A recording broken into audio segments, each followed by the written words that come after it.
Have you ever experienced an overwhelming fear of telling people about your creative and intuitive gifts, but you're not sure why? You might have a witch wound. Today, I'm going to walk you through what a witch wound is, where it comes from, and how it impacts us as modern creatives.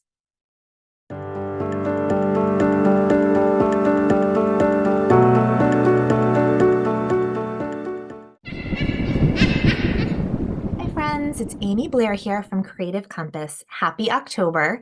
Today, we are talking about something called the witch wound.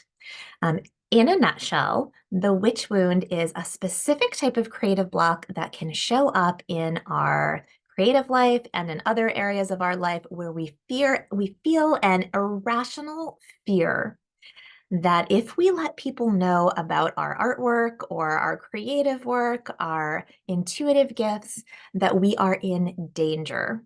And this fear comes from a very real time in human history when women were persecuted and executed if they stood outside the lines of society's expectations of them in any way. So today I'm going to walk you through a little bit of history so we know where this witch wound comes from and how it is still impacting us today as modern creatives. Okay, so let's start with a little history. During the time period of approximately 1450 to 1750, there was a mass hysteria around witches spreading through Europe and into the American colonies.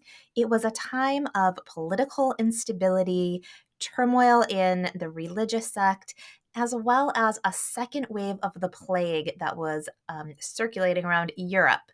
So, in this time of fear and uncertainty, people started looking for a scapegoat and they landed on the witch.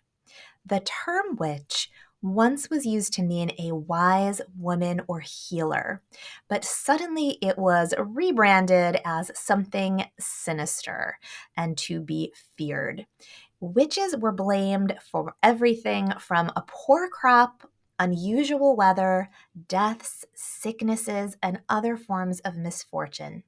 About 80% of those accused of witchcraft during this time were women. There was a common belief that women were the morally weaker of the sexes and therefore would be more susceptible to the workings of the devil.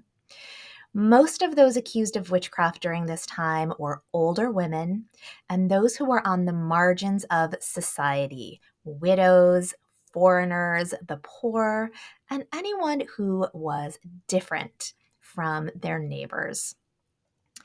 Also frequently accused were healers, midwives, women who earned money, and any woman who was viewed as loud, argumentative, and disobedient to male authority.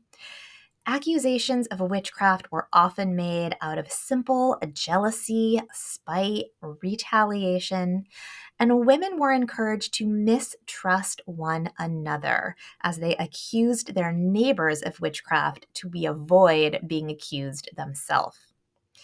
It is estimated that as many as 100,000 people, most of them women, were executed for witchcraft during this time, and many more were imprisoned, banished, or run out of their homes. And so, to survive this era of history, women learned to keep their head down, keep their voices low, and not draw too much attention to themselves.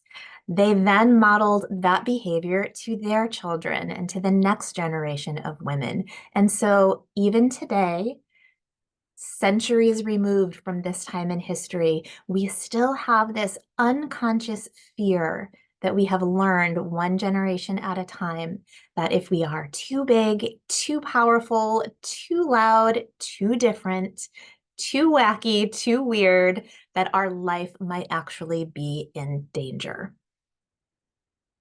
The good news is that one of the best ways to start healing your witch wound is by making intuitive art.